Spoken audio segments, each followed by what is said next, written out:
Bom, pessoal, bom dia a todos. Bom dia, Leonardo. Bom dia, Andressa.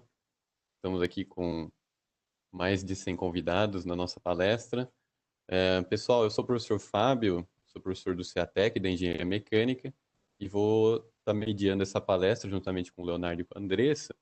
E só para a gente fazer uma breve apresentaçãozinha, né?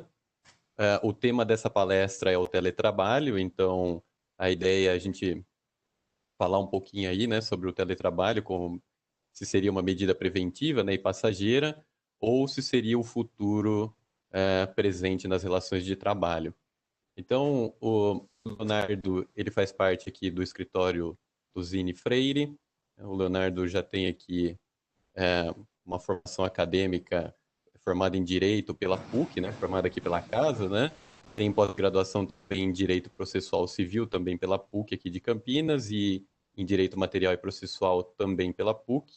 É professor aqui do curso de pós-graduação, né? E tem bastante experiência aí na área na área trabalhista, né? De assuntos relacionados aí à área trabalhista. Então, Leonardo, eu passo a palavra para você e acredito que podemos começar. Fábio, obrigado pela apresentação, bom dia a todos. Eu acho que o teletrabalho, o nosso tema de hoje já começa com a peculiaridade inerente do próprio teletrabalho, né? Desculpa do atraso de 10 minutos, mas em razão dos problemas de conexão aqui, acabei demorando para poder entrar. Fui professor da PUC, Fábio, fui da pós-graduação, mas fui formado pela casa, não só na graduação, mas na pós-graduação. E é uma baita de uma alegria poder falar com vocês, voltar ainda que de maneira remota à casa para poder compartilhar um pouco das impressões. E eu tive o cuidado de quebrar esse bate-papo nosso em dois momentos. Primeiro, acho que em razão do tema do evento, a Feira de Estágios, eu vou fazer uma rápida apresentação do Tosini Freire, advogados, para que os alunos possam conhecer a empresa, e depois eu entro efetivamente no teletrabalho, tá? Sem maiores delongas, até pelo nosso tempo aqui, a questão do Tosini Freire, ele foi fundado em 1986, nós somos em mais de 1.000 pessoas, 1.000 profissionais, distribuídos aí em 8 escritórios, né, e Campinas é um deles. A gente tem 2 escritórios em São Paulo, Brasília, Rio, Porto Alegre e Caxias do Sul, uma base comercial de prospecção em Nova York. E Campinas, junto com Caxias do Sul, são os únicos 2 escritórios fora de uma capital, né? Acho que dispensa comentário a importância da região de Campinas, que foi elevada durante esse período de pandemia à região metropolitana. A gente tem um setor bastante pujante, uma economia bastante ativa, e que faz todo sentido para o escritório, que há 16 anos aportou aqui na cidade. E o nosso escritório, ele é um escritório caracterizado por ser full service, ou seja, nós temos todas as áreas, literalmente, do direito dentro do nosso escritório. Somos reconhecidos dessa forma, e pelo tamanho do escritório que vocês veem, nós somos mais de 500 advogados, entre advogados e sócios, exige um modelo de governança bastante importante, né? Nós, a cada 2 anos, a gente elege um comitê executivo que governa o escritório junto com outras diretorias, sendo que todos os nossos profissionais, advogados e administrativos, são CLT, né? Então, é um escritório bastante grande, bastante regulado e com um ponto de atenção para poder atuar no direito como um todo. Está só um pouco lenta para mim aqui a apresentação, a transmissão, mas olhando aqui para as atividades multidisciplinares, vocês vão verificar que a gente atua nos mais diversos ramos, né, em si, desde compliance, ao cybersecurity, o direito de concorrência. E acho que, em primeira mão, eu trago para vocês algo que nós divulgamos para a imprensa no final de setembro, que foi a criação de uma nova área de escritório, que é a área de empresas e direitos humanos. Essa área foi lançada no dia 22, 23 de setembro desse ano, e ela vai atuar, né, porque a alegria de poder falar nela, porque nós somos o primeiro escritório a desenvolver e implantar essa área de empresas e direitos humanos no Brasil. É uma área que vai prezar por uma área consultiva e contenciosa, vai tratar sobre parâmetros e temas nacional e internacional do direito humano e as empresas, e contemplando análise de risco, planejamento estratégico, verificação dos impactos positivos e negativos para a atuação da empresa. Então, dentro dessa atuação multidisciplinar que a gente tem, nós temos mais esse novo produto, essa nova área que já está sendo oferecida para os nossos clientes. E tudo isso só para de pé também, não só em razão da capacitação dos nossos profissionais da governança, mas também porque nós desenvolvemos a área de tecnologia, né, desde de muito tempo, né? Não apenas para o nosso dia a dia das operações, mas também para efeito de privacidade e flexibilidade. Então, não só a gente ganha em produtividade, como ganha em organização, como melhor faz a gestão dos dados do nosso cliente, como também nós os protegemos em si. Então, a questão da privacidade inerente ao Estatuto dos Advogados, mas agora, principalmente, por conta da LGPD, e muitas empresas já pedem, nos questionam sobre a segurança da informação, a criptografia dos seus e-mails, das suas mensagens, onde os arquivos são salvos, o que são feitos com as informações pessoais, sensíveis e tudo mais. A área de tecnologia acaba tendo uma grande importância para nós. E aí, a hora que a gente olha para o escritório, o tamanho do Tosini Freire, que é uma empresa de prestação de serviço jurídico, as nossas missões e valores também fazem muito sentido quando a gente olha para o programa de inclusão do escritório, né? Esse programa de inclusão ele vai ter 3 pilares específicos, que a gente chama de TF, Tosini Freire, TF Diversidade, Pro Bono e Social, justamente para que não só os colaboradores, mas a comunidade, os nossos clientes, olhem para o escritório faça sentido realmente, não só para os nossos colaboradores, para os nossos clientes. Quando você estimula o engajamento de todos em ações que vão realmente gerar algum tipo de valor para aqueles que estão envolvidos. Quando a gente possibilita que organizações públicas possam se valer de um serviço jurídico de qualidade para poder estruturar suas atividades. E quando você preza por uma diversidade, você acaba trazendo a comunidade como um todo para dentro do escritório. Essas pessoas trabalham de maneira muito mais engajada, muito mais assídua para nós, e a gente gera muito valor, não só para a marca do escritório, mas também para os nossos clientes que veem no escritório algo diferenciado. Então, quando a gente olha, por exemplo, para a diversidade, nós vamos ter lá 5 bandeiras relacionadas a gênero, raça, pessoas com deficiência, LGBTI+, refugiados. Isso é algo para nós muito verdadeiro, muito ativo, com sócios diretamente envolvidos nesses trabalhos, com os advogados, com o pessoal administrativo, fazendo frente a esse programa de inclusão que nós temos de maneira bastante ampla e complexa e com uma satisfação bastante importante para nós também. Né? Essa situação específica faz com que a gente olhe para os nossos clientes, não só com foco no cliente em si, nos seus negócios, mas prezando por uma excelência de atuação, tudo isso amarrado com um ambiente de trabalho super bacana, super saudável na sua essência. E dentro desse cenário, você acaba tendo naturalmente um reconhecimento do mercado, um reconhecimento não só dos escritórios nacionais e internacionais, os concorrentes, mas você possibilita que o Tosini Freire seja bem ranqueado, tenha um reconhecimento com prêmios os mais variados e faz com que você crie um ambiente de evolução efetiva dos seus colaboradores. E aí, entrando especificamente naquilo que possa ter tração dentro da Feira do Estágio, nós possuímos uma carreira jurídica bastante destacada. Em regra, nós fazemos as contratações dos estagiários entre o 3º e 4º ano, mas temos programas de estágio para o período de férias, como também os estagiários de 5º ano, que se mostrem realmente pessoas talentosas e que fazem sentido para a organização, faz sentido o estagiário estar conosco, eles também são abraçados. E aí, como a gente fala de um estágio que tem uma regulamentação específica, com uma limitação de 2 anos, muito amarrado, diretamente amarrado ao período que ele está estudando, que ele é aluno em si, seja em razão do período da prova da OAB, seja em razão do prazo de 2 anos que se encerra, a gente criou uma figura que é o assistente jurídico justamente para fazer frente a esses profissionais talentosos que vão poder trabalhar conosco. Então, de novo, como a gente tem uma regra de compliance, um código de conduta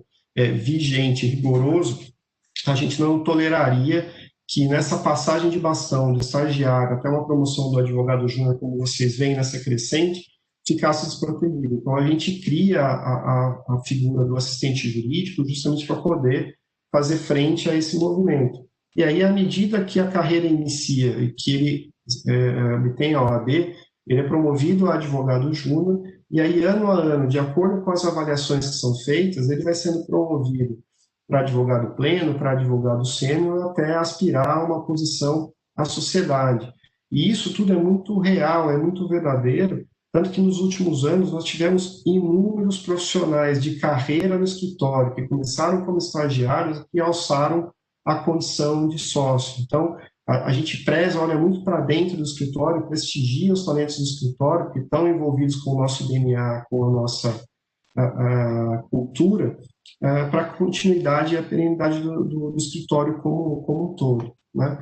E aí a questão dos prêmios e dos rankings que eu fiz menção a você, e que para nós é motivo de bastante orgulho sempre esse reconhecimento de todos. Né? Acho que esse é o ponto inicial da apresentação que eu tinha para poder tratar com vocês. O que acho que é um ponto, entrando aí já na segunda parte da nossa discussão, desse nosso bate-papo em si, eu acho que é importante a gente olhar também a questão relacionada ao teletrabalho. E o teletrabalho, o que é importante a gente se atentar para ele. Quando a gente olha para o teletrabalho, ele, fazendo um esforço histórico aqui, ele começa efetivamente com um home office. Né? Você não tinha uma legislação que tratava desse tema e você acaba fazia com que os seus empregados eles ficassem amarrados a uma política. A política é essa, que vai se pautar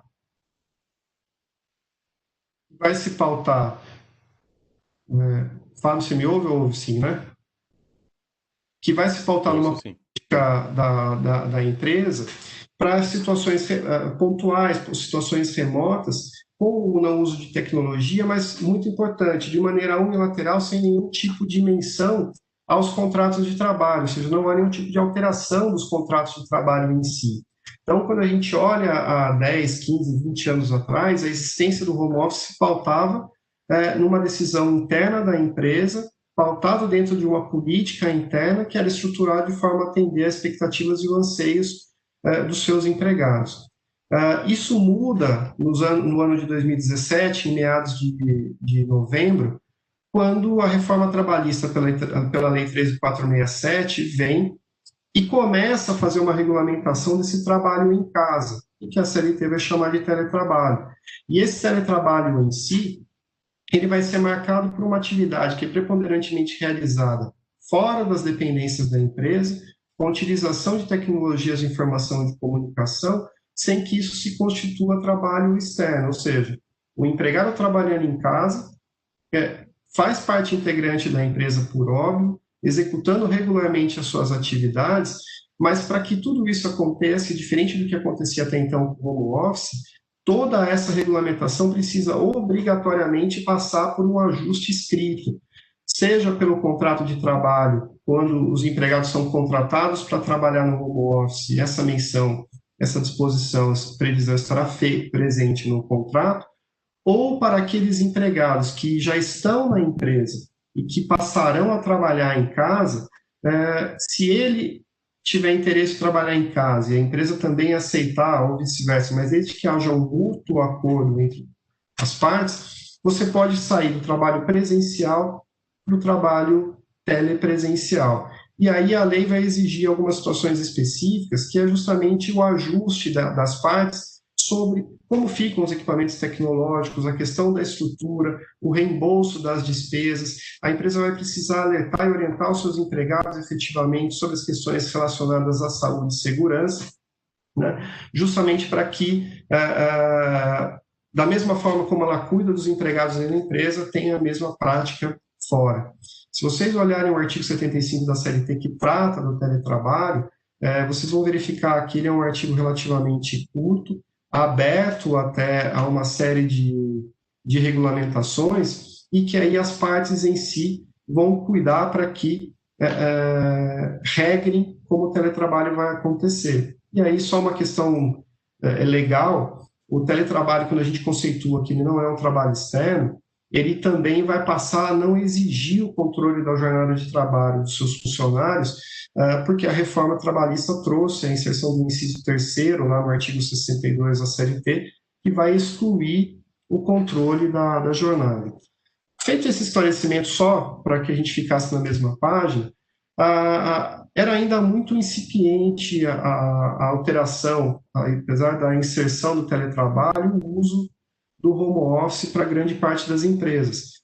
E a pandemia veio no sentido de catapultar, potencializar o uso do teletrabalho de maneira muito significativa, né?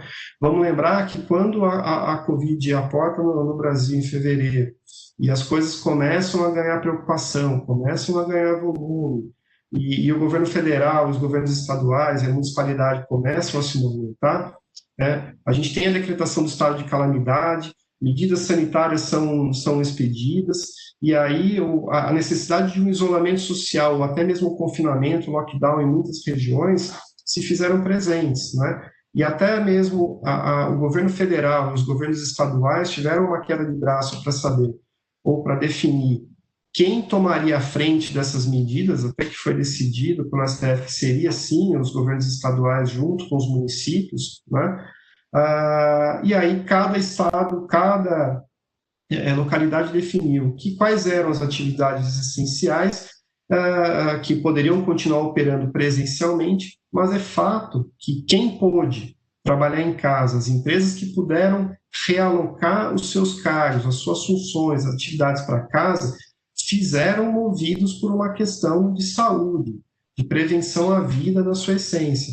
Então, aqueles que tinham a expectativa de um dia trabalhar em casa pelo teletrabalho, ou as empresas que tinham essa expectativa, posso falar que em fevereiro ligaram a luz amarela para isso, em março a luz vermelha, de uma maneira muito ágil, as empresas tiveram que aprender a trabalhar de casa, né? E o próprio governo federal é sensível a tudo que acontecia com a pandemia em fevereiro desse ano, editou inúmeras medidas provisórias, mas especificamente ao teletrabalho, a gente teve a medida provisória 927, que fez com que, vocês vão lembrar, eu acabei de falar, que sair do trabalho presencial para o teletrabalho exigia um mútuo consentimento, um acordo para as partes. O governo federal, quando olha para toda a situação, ele fala, não, pode parar, essa virada de chave, a adoção do teletrabalho pode sim acontecer de maneira unilateral pelo empregador, até para que houvesse a preservação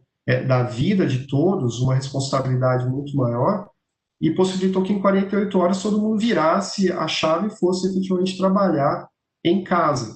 E aí você teve algumas peculiaridades, tiveram algumas peculiaridades porque, da mesma forma que as empresas tiveram que aprender a trabalhar em casa, muitos também tiveram que acomodar suas atividades em casa. Então, aqueles que não tinham ferramentas para poder trabalhar em casa tiveram que receber da empresa, sob pena da empresa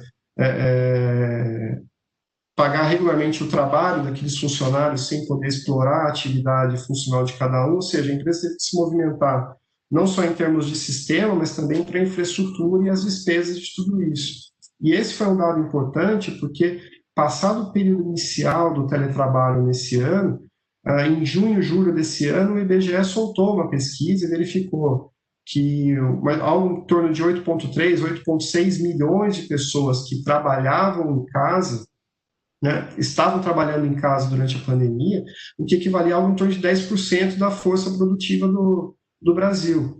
Desses 8,5 milhões de pessoas, 13% dessas pessoas estão alocadas na região sudeste, né? Então, é um número bastante importante de pessoas, e aí a hora que você olha o enfrentamento da pandemia versus a economia, a preservação da vida versus a necessidade de você preservar as relações de trabalho, e continuar, na medida do possível, as operações, uma série de pontos positivos e negativos começaram a ser levantados pelas empresas, né?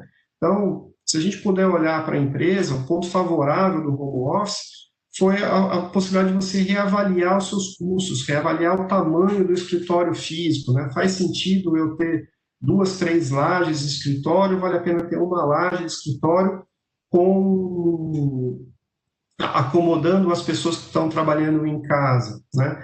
Eu não preciso para fazer o pagamento do vale transporte, eu começo a repensar viagens, gastos como deslocamento, hotel, alimentação, avião, e começo a otimizar o teletrabalho de forma que uma reunião que demorava muitas vezes em São Paulo 2 horas para ir, 2 horas para voltar, para 1 hora de reunião, eu comecei a ter o tempo daquela hora de reunião. Então, os empregados aumentaram a produtividade também, e muitas vezes a gente percebeu um engajamento maior dos empregados e um aumento específico da produtividade. E aí é claro que as empresas tiveram que rever os seus modelos de gestão em equipe, mas isso a gente entra no momento subsequente. Para os empregados, e falo que eu sempre também aspirei a trabalhar com um pouco mais de frequência em casa, seja em razão da família, seja para poder quebrar um pouco, muitas vezes, a rotina, os empregados também receberam isso de maneira bastante positiva, no geral. Né? Quando você aumenta o convívio social, o convívio familiar, quando você salva o tempo de deslocamento da sua residência para o trabalho, em grandes centros, isso às vezes pode ser bastante demorado. Esse também um ponto favorável. Não são raras as vezes que os empregados não usam o transporte público ou o transporte fornecido pela empresa, mas usam o transporte particular e em regra, esse tipo de combustível, manutenção do veículo não é reembolsado. Então, você tem também uma economia financeira de trabalhadores que não mais precisaram usar os seus veículos. Então, em período de pandemia, com eventuais reduções de jornada, salário, suspensão de contrato, muitas vezes economizar um tanque de combustível por semana, ficando esse dinheiro dentro do orçamento familiar, se mostrou bastante importante. Né? Quando você evita os tempos efetivos de deslocamento e começa a agregar uma qualidade de vida para isso, seja fazendo exercícios, estudando, se aprimorando, ou também exercitando ócio, né? É importante esse ponto. Isso fez com que também aumentasse a produtividade, né? Eu converso com o meu time, com clientes, e muitos falam que gostam do home office em termos de produtividade, porque muitas vezes eles evitam aquelas conversas desnecessárias ou conversas dispensáveis, o tempo do cafezinho, algum tipo de movimento, e conseguem resolver situações em tempo menor do que despenderiam se estivessem efetivamente trabalhando na empresa. E aí tem um ponto, e eu lembro muito bem, principalmente na China, quando tudo isso aconteceu, os efeitos positivos para o meio ambiente, né? O fato de você reduzir a emissão de agentes poluentes, isso também foi um fator bastante importante. Claro que você teve uma movimentação menor de aviões, de aeronaves, por aí, mas o fato de você ter uma redução do número de veículos em determinados países e cidades fez com que melhorasse a qualidade do ar também, né? Agora, é fato, a gente tem que ser muito realista. Olhando esses pontos positivos para as empresas, empregados e meio ambiente, a gente tem que ficar muito atento também com determinados aspectos, né? Quando a gente olha, por exemplo, para a questão de ergonomia e segurança do trabalho, né, muitas empresas, passado aquele boom, aquele start do trabalho em casa, eles começam a olhar, bom, como o meu funcionário está trabalhando? Ele está trabalhando deitado no sofá, na cama, ou ele tem mobiliário adequado? Como que é a sua mesa? Como é a cadeira? Como que é a luminosidade? Será que ele se preocupa em fazer as pausas para eventuais exercícios ou não? Eu, empresa, disponibilizo alguns exercícios e orientações para que ele se cuide efetivamente ou não. Então, a saúde e segurança foi um ponto grandioso de atenção. Na contramão do aumento de produtividade, muitas vezes a gente também tem que prezar assim como faria na empresa, do direito de desconexão. O fato de eu estar trabalhando em casa não quer dizer que eu estou 24 horas à disposição da minha empresa, do meu empregador. Então, e o chefe também precisa muitas vezes entender e ser orientado que ele precisa respeitar isso. Então, se você estipula jornadas flexíveis de trabalho, que são pontos favoráveis, mas que em determinados momentos do dia, ou de acordo com a agenda, ele precisa, o empregado, estar conectado por conta de uma reunião, esse é um ponto relevante. Agora, passado o horário de trabalho dele, o empregador chamá-lo pelo WhatsApp, chamá-lo no canal de comunicação interno, ou exigir resposta a e-mails, pode começar a deturpar e você ter questionamentos muito sérios ao direito de desconexão ou ao desrespeito do direito de desconexão do empregado, que se a gente já discutia isso antes da pandemia de maneira bastante importante, isso não é diferente agora, né? Sob pena, inclusive, de danos existenciais, de situações muito afetas ao direito coletivo e ao direito difuso em si. Por outro lado, também, você tem funcionários que moram sozinhos, funcionários que moram com grandes famílias em locais pequenos e em locais maiores. Às vezes, o próprio ambiente da estrutura da sua casa pode ser uma questão que comprometa também a saúde mental do empregado e aqueles que moram sozinhos, por exemplo, que têm uma predileção gigantesca por estar na empresa em razão justamente do contato. Então, as empresas têm que ter cuidado com essa ausência desse convívio profissional e pessoal, justamente para que os empregados não percam aquele sentimento de fazerem parte integrante, de serem algo realmente importantes, necessários para as suas empresas. E, por outro lado, também começam a existir pesquisas que o próprio teletrabalho seria algo discriminatório, porque nem todos os cargos podem ser objeto do teletrabalho. Aqueles que trabalham em fábrica, no setor produtivo, eles vão ter uma realidade. Pessoas que eventualmente trabalham em atividades essenciais e que precisam estar nas companhias, também vão ter algumas situações. E aí começa a verificar que o teletrabalho ele passa a ser algo não excludente, mas que ele distingue também os funcionários, porque aqueles mais capacitados que podem trabalhar remotamente, fazendo reuniões, projetos, prazos e tudo mais, e que não dependem fisicamente da empresa, tem um cenário mais positivo para o teletrabalho do que aquele pessoal de produção, né?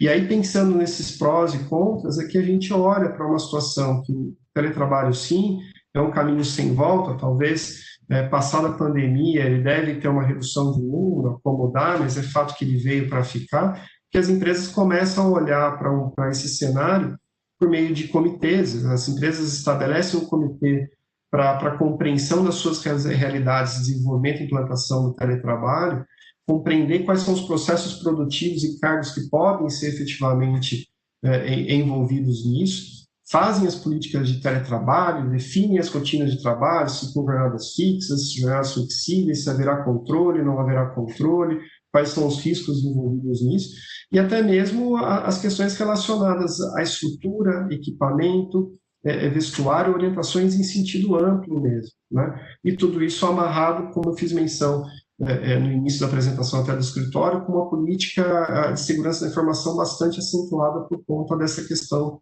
da LGPD.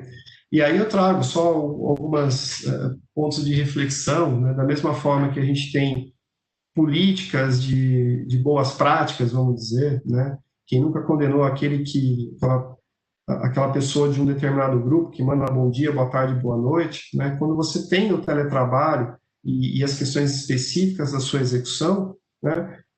A gente também tem que refletir um pouco, porque você vai ter, na contramão do contrato de trabalho, direitos que podem estar sendo feridos. Então, por exemplo, questionamentos para a gente poder deixar a mesa para futura conversação, e fico à disposição para isso também posteriormente, né?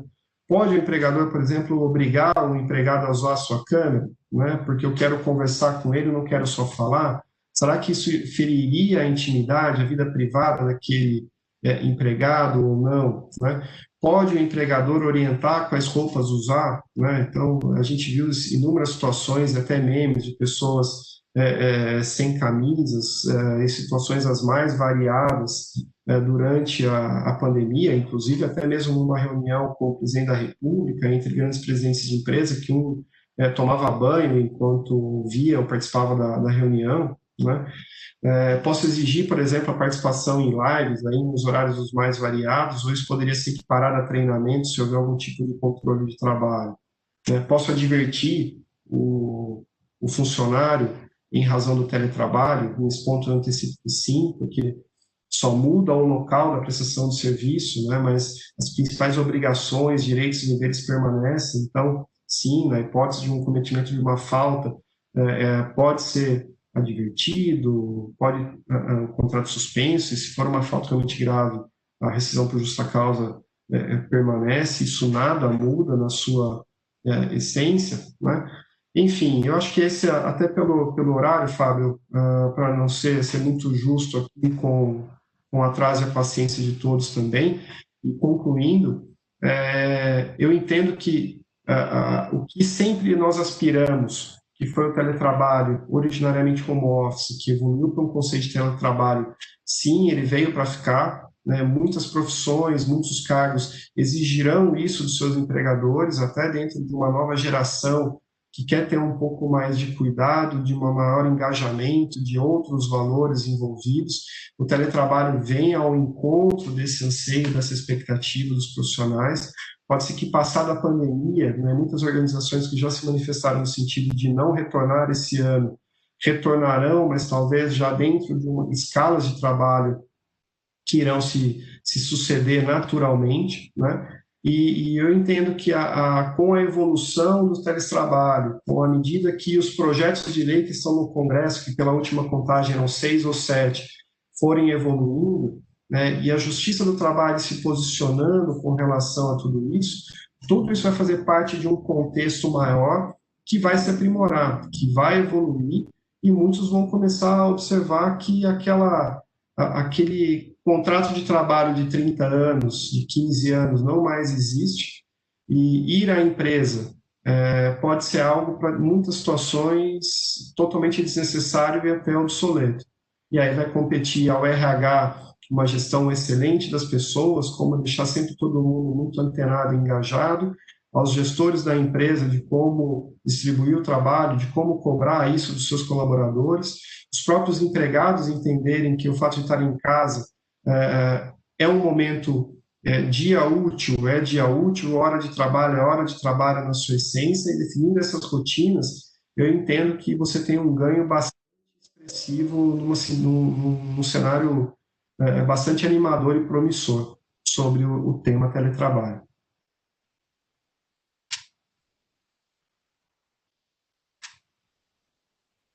Não sei Leonardo, acho que o tempo, eu acho Fábio, Não, acho que a gente tem aqui alguns minutinhos para perguntas.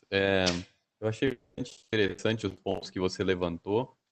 Eu acho que, na verdade, tem mais perguntas do que respostas, né? Essa, esse cenário aí, ele se impôs, né? E agora tem bastante desafios. O que eu queria... Eu vou acompanhando aqui também no chat para ver se o pessoal vai se manifestando, mas eu queria fazer uma pergunta para você. A gente vê há um tempo atrás eu assisti uma matéria, né, vi uma reportagem falando sobre essa questão que, que esse trabalho remoto ele ia poder trazer você ia poder superar inclusive fronteiras de países, né? Então você teria aí contratação de profissionais que estão em outros países e aí você meio que acaba com essa questão de fronteira física, geográfica.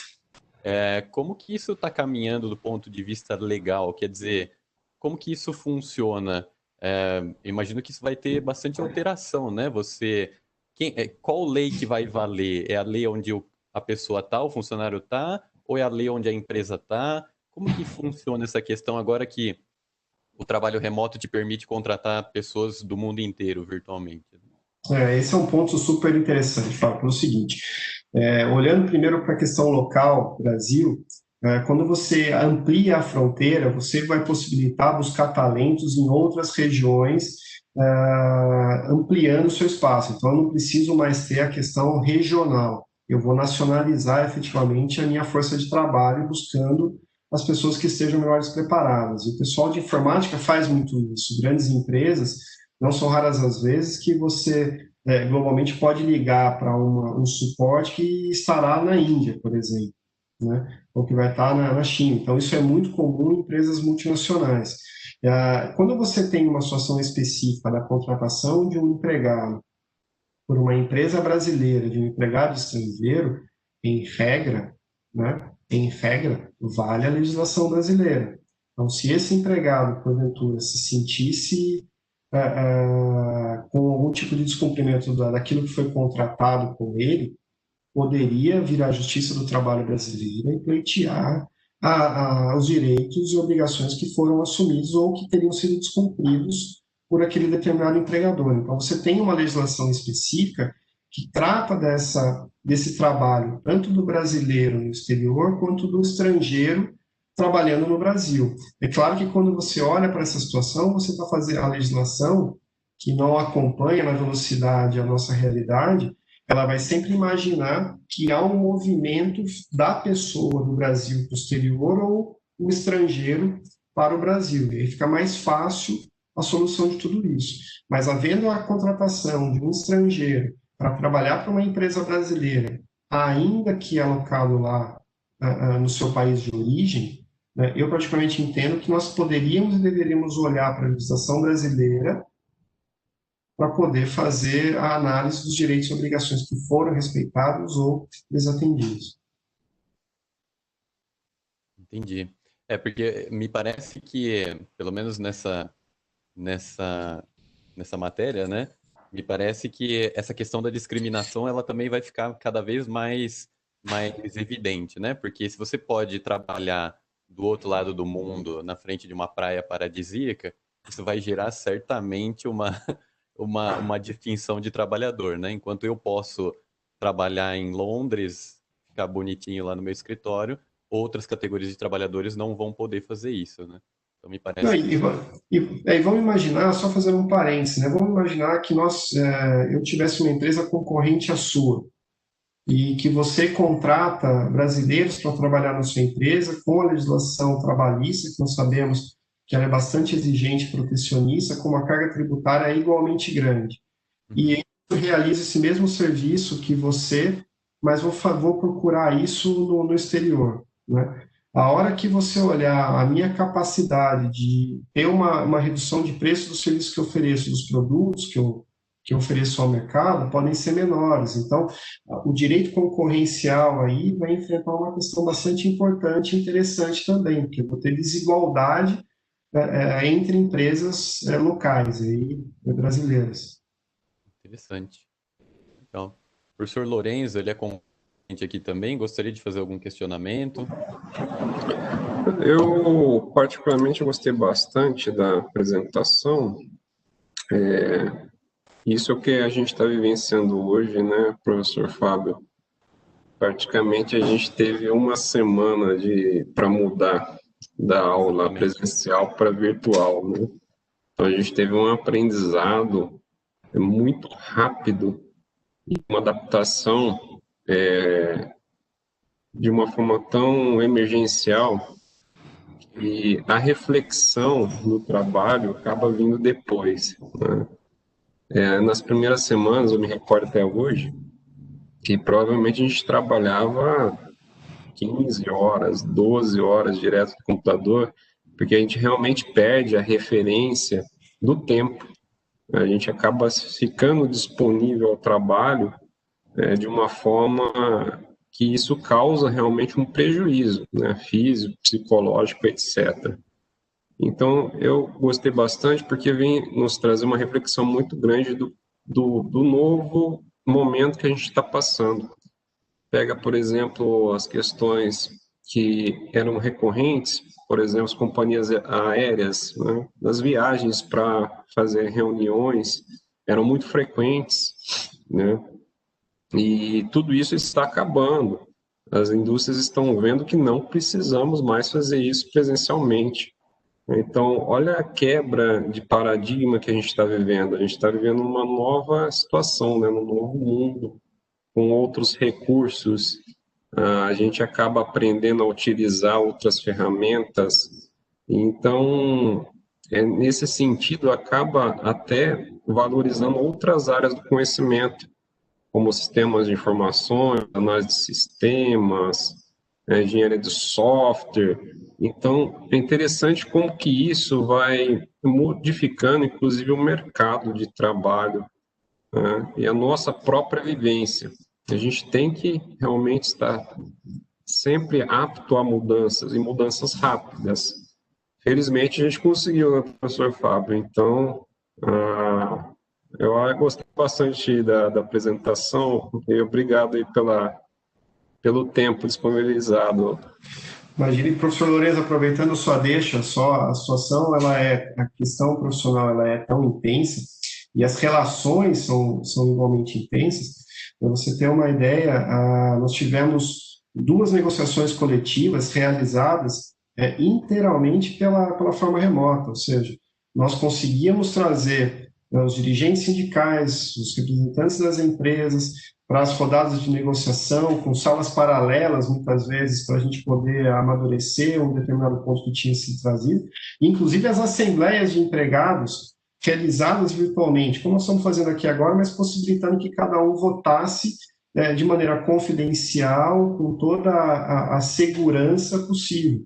E falo que isso nós fizemos, inclusive, no escritório, quando nós fizemos a virada de chave para o trabalho remoto, com todos os ajustes com relação aos equipamentos e tudo mais, nós trouxemos os nossos empregados para uma assembleia, para apresentar o que havia sido discutido com o sindicato, para que pudéssemos votar aquilo em abril, né?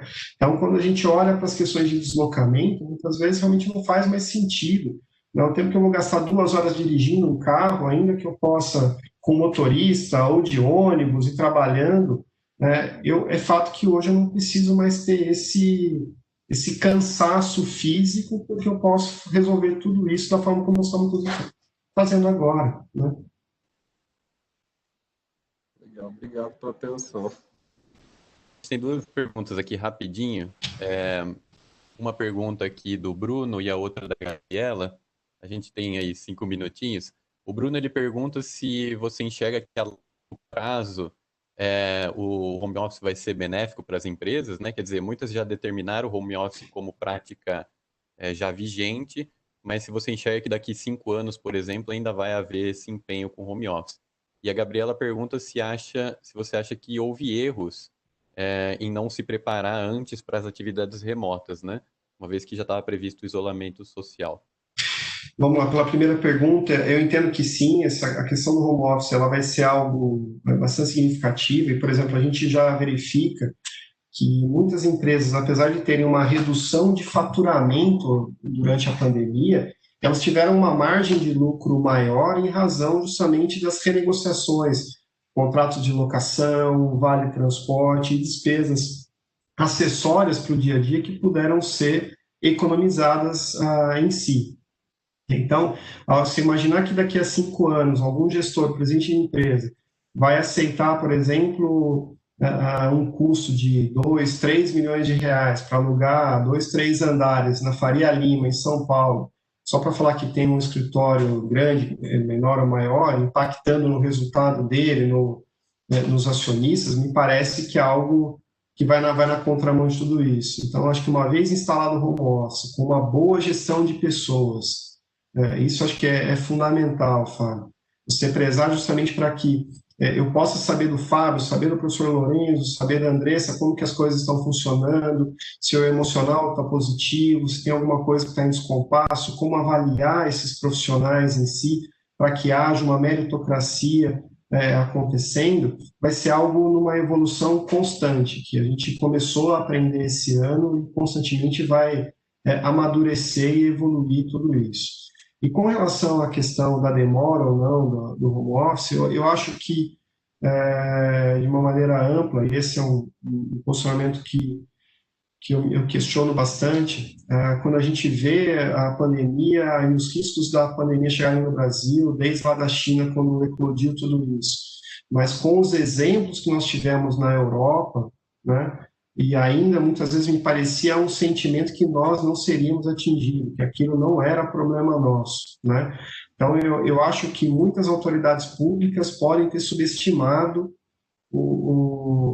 a Covid em si, a pandemia, para tomar algumas decisões e evitar até mesmo o que a gente está vivendo, o número de contaminados e mortes.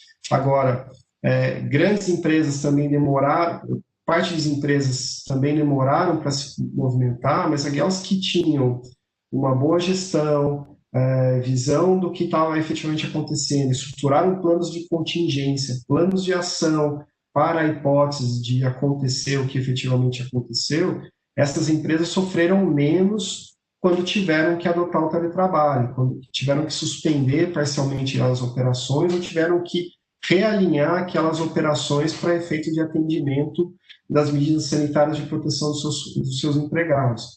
Agora, eu acho que, de uma forma geral, as autoridades públicas demoraram muito para se movimentar, tendo os exemplos vividos na Ásia e na Europa antes de aportar no Brasil, né, em março, de maneira mais contundente. Perfeito. Bom, pessoal, eu acredito que a gente teria aqui um dia inteirinho para conversar sobre isso. É um assunto bastante interessante, acho que todo mundo tem interesse, né, em conversar mais sobre essa questão. Infelizmente, o nosso tempo aqui ele é um pouquinho limitado, né? Mas eu gostaria de agradecer a presença de todos aqui, agradecer ao Leonardo, a Andressa também, que ficou aí. Andressa, não sei se você gostaria de colocar alguma coisa rapidinho, dois Sim, minutinhos. claro. Eu gostaria de agradecer muito pela oportunidade, foi um prazer, né, estar aqui hoje com você, dividindo um pouquinho todas as informações, tanto sobre o escritório quanto o tema principal. Embora a gente, né, não tenha conseguido estar presencialmente, né, como geralmente a gente participa nas feiras, eu acho que a gente conseguiu agregar bastante, né, hoje aqui com vocês. Acho que foi um evento muito bem organizado, muito bom. E qualquer dúvida, né, estamos à disposição, né, ou através do nosso site, ou, enfim, LinkedIn, etc. Muito obrigada. Perfeito. Então, obrigado a todos. Obrigado, Leonardo, Andressa, professor Lorenzo. Obrigado a todos os convidados. Até mais. Obrigado, Fábio. Obrigado, Lorenzo. Um grande abraço a todos. Abraço. Tchau, tchau.